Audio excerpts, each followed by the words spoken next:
আমার আল্লাহ বলে, রে বান্দা, আমি তো সব সময় তোর জিহ্বার দিকে নজর করে তাকায় থাকি। তুই যখন সন্তান, তুই জিহ্বা নাড়ায় যখন আব্বাকে ডাকো, আম্মাকে ডাকো, আমি আল্লাহ তাকায় থাকি। তুই আব্বাকে আব্বা বলে ডাকো, তোর বাবার কলিজা ঠান্ডা হয়। মাকে মা বলে ডাকো, তোর মায়ের কলিজা ঠান্ডা হয়। এক মা বিছানায় শুইয়া রাতের বেলা কান্না করে, স্বামী ডাক দিয়ে কয়, বিবি কান্না করো কেন? কয়, আমার সন্তান আমারে মা বলে ডাক দেয় না রাগ করিয়া। বলে, তুমি ঘুমাও, কান্না করো না, সন্তান একদিন বুঝে আসবে, মা বলে ডাকবে। খানা খাও, ঘুমাও। আল্লাহর বান্দি ডেকে বলে, স্বামী আমার, যতই চেষ্টা করি চোখে ঘুম আসে না, কারণ আমার ঘুমের থেকে সন্তানের মা ডাকের মধ্যে বড় আরাম লাগে, বড় মজা লাগে। সন্তান যখন মা বলে ডাক দেয়, কলিজা ঠান্ডা হয়ে যায়। আল্লাহ ডেকে বলে, রে গোলাম, সারা দুনিয়ার মাখলুকতের মধ্যে 1 ভাগ মায়া দিলাম, 99 ভাগ মায়া আমি আল্লাহ রেখে দিলাম। ওই 1 ভাগ মায়ার একটা অংশ মা পেল, সন্তান পেল। ওই মায়ার বেড়া জালে আবদ্ধ হইয়া সন্তানের একটা ডাকে যদি মায়ের কলিজা ঠান্ডা হয়, ডাক না দিলে যদি মায়ের ঘুম নষ্ট হয়ে যায়, আমি আল্লাহর কুদরতি অন্তরে 99 গুণ মায়া জন্মাইয়া তোর দিকে তাকায় আছি। আমার ছেলে নাই যে আমারে আব্বু বলে ডাকবে, মেয়ে নাই আমারে আম্মু বলে ডাকবে। আমি আল্লাহ তোদের কত আদর করে বানাইছি। তোর আব্বাকে আব্বা বলে ডাক, আম্মাকে আম্মা বলে ডাক, বাধা নাই। তবে বান্দা, তুই মাঝে মাঝে যদি জিহ্বা নাড়াইয়া ডাক দাও, আল্লাহ, আমি আল্লাহ তোর একটা ডাকের বিনিময়ে কলিজার মধ্যে বড় মোহাব্বতের জোশ এসে যাবে। তোর এক ডাকের দ্বারা আমি আল্লাহ তোর জিন্দেগির গুনাহগুলো মাফ করে দিব। এরে বান্দা, আমার ডাক থেকে তোরে কে দূরে সরাইয়া রাখলো? ইয়া আইয়ুহাল ইনসান মা গররাকা বিরব্বিকাল কারীম। এ দুনিয়ার মানুষ, আমি আল্লাহর দয়ার নজর থেকে তোরে কে দূরে সরাইয়া রাখলো? তোর নেতা, তোর টাকা। তাকাইয়া দেখছো যমুনা গ্রুপের টাকার মালিক আজ কই? টাকা বাড়ি গাড়ি পড়ে আছে, যমুনা গ্রুপের মালিক জমিনের মধ্যে বেঁচে নাই। আজকে টাকার মায়ায় পড়িয়া আমি আল্লাহকে ভুলে গেছো। আয় তাড়াতাড়ি ফিরে আয়, তওবা কর। ওই জিনাকার গুনাহগার অন্তর দিয়া যখন আমার আল্লাহকে ডাকে আর তওবা করে, সাথে সাথে পানি পড়া শুরু হয়ে গেল, আসমান কালো হয়ে বৃষ্টি শুরু হয়ে গেল। মুসা নবী ডেকে বলেন, ও দয়ার মালিক, গুনাহগারকে উঠতে বলেছেন, না হয় বৃষ্টি হবে না, দোয়া হবে না। আপনি ওই লোকটা তো না উঠার কারণেও বৃষ্টি দিয়ে দিলেন। কারণ আমার আল্লাহ ডেকে বলেন, ওরে পয়গম্বর, আমি যার কারণে বলেছি বৃষ্টি দিব না, তার কারণে এই জমিনে আমি বৃষ্টি দান করে দিলাম। মুসা নবী কয়, কারণটা কি? আল্লাহ বলে, রে মুসা, তুমি কি জানো না আমি আল্লাহর একটা নাম রহমান, আমি আল্লাহর একটা নাম গফফার, আমি আল্লাহর এক নাম সত্তার। বান্দা যখন আমাকে আল্লাহ বলে ডাক দেয়, আমি আল্লাহ তো তওবার দরজা খোলা রাখছি, একটা সেকেন্ডের জন্য বন্ধ রাখি নাই।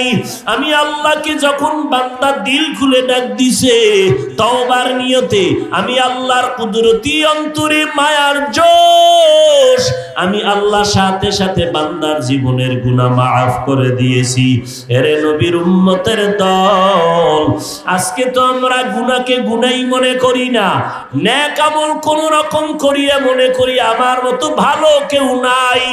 অথচ যাদের নেক আমল আসমানে কবুল হওয়ার গ্যারান্টি পাইলেন আবু বকর, ওই আবু বকর সিদ্দিক জান্নাতের টিকিট পাইয়া একটা বকরির বাচ্চাটারে হাতে ধইরা কয়, রে বকরির বাচ্চা, তোর কপাল ভালো, আমি আবু বকরের বড় বিপদ, তুই বড় হবি বনিয়া তোমরা জবাই করে তোরে খেয়ে ফেলবে, শুকর আদায় করবে, আর আমি আবু বকরের বড় ভয়। হাসরের ময়দানে যদি আল্লাহর আদালতে দাঁড়াইয়া জবাব দিতে না পারি, আল্লাহর অর্ডার হবে রে জাহান্নামের হ্যান্ডকাপ আবু বকরের হাতে লাগাও, জাহান্নামের দিকে নিয়ে যাও। মায়ার নবী দেখতেছেন রাতের বেলা আবু বকর নামাজে দাঁড়ায় দাঁড়ায় কান্না করে। নামাজের পরে নবী বললেন, আবু বকর কেন কান্না করেন? নবীজি হাসরের ময়দানের ভয়ঙ্কর অবস্থার কথা মনে পড়েছে, জন্য কান্না করি। হাসরের ময়দানের ভয়ঙ্কর অবস্থা আপনি বয়ান করেছেন নবী। যেই সময় হাসরের ময়দানটা এত ভয়ঙ্কর হবে, সূর্য নিচে আসবে, গরমের তাপ, সূর্যের তাপে জমিন তামা হয়ে যাবে। আপনি আল্লাহ পাকের কুদরতের আওয়াজ দিয়া আল্লাহ কহরিয়তের আওয়াজ যখন দিবে, হাসরের ময়দানটা থরথর করে কেঁপে উঠবে। নবীজি বলেছেন আপনি সমস্ত নবীরা নাফসি নাফসি বলে কান্না শুরু করে দিবেন, উম্মতের কথা কোন নবী আর মনে রাখতে পারবেন না। ওই সময় আপনি নবীও তো পাগলের মতো হয়ে যাবেন। নবী বলে, হারে আবু বকর, ওই সময় আমি স্থির আর থাকতে পারবো না। মুসা নবী কাঁদবেন, নাফসি নাফসি, আল্লাহ আমাকে বাঁচাও।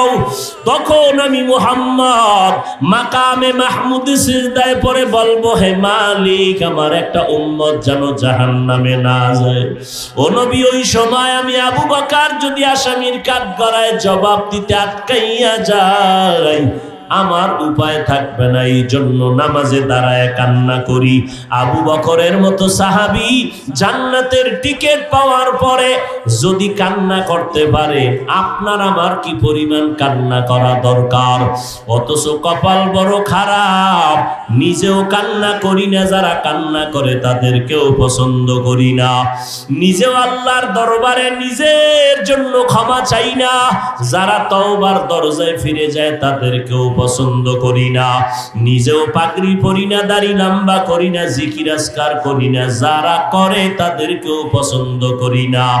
মোনাজাত তো সবাই দেয়, সবার চোখে তো পানি আসে না, কারো চোখের পানি গড়াইয়া গাল ভিজা যায়। আর কিছু কপাল পোড়া আছে যাদের চোখে পানি নেই, গুনার কারণে কলিজা পাথর হয়ে গেছে, এ কারণে মোনাজাতে চোখে পানি আসে না। আল্লাহ বলে, রে গোলাম, এক ফোঁটা চোখের পানি ছেড়ে যদি মুহাব্বতের নজরে আল্লাহকে ডাক দাও, আমার নবী বলেন জাহান্নাম হারাম হয়ে যাবে। এর এলাকার মুসলমান যুবকেরা, পর্দার আড়ালের মা বোনেরা, ও বৃদ্ধ বাবাজি, ও পর্দার আড়ালের মা, আপনারা নবীদের মা, সাহাবায়ে কেরামের মা, আউলিয়ায়ে কেরামের মা, হাফেজে কোরআনের মা, আলেমের মা, বড় বড় আদর্শ সন্তানের মা। এরে আম্মা জান, কয়দিন আর দুনিয়ার রং তামাশা, যেদিন মরণের ডাক আসবে সন্তানেরা আম্মু বলে ডাকবে, জবানে কোনো আওয়াজ হবে না। ওই সাদা কাফনের প্যাকেট হইয়া কবরে গিয়া শুইয়া থাকতে হবে অন্ধকারে। আল্লাহর কাছে তওবা করেন, সন্তানগুলো আদর্শওয়ালা বানায় যান, স্বামীর খেদমত করেন, 5 বেলার নামাজ পড়েন, নবীদের মোহাব্বতে দোয়া করেন, মা বাবার জন্য চোখের পানি ছেড়ে দোয়া করেন।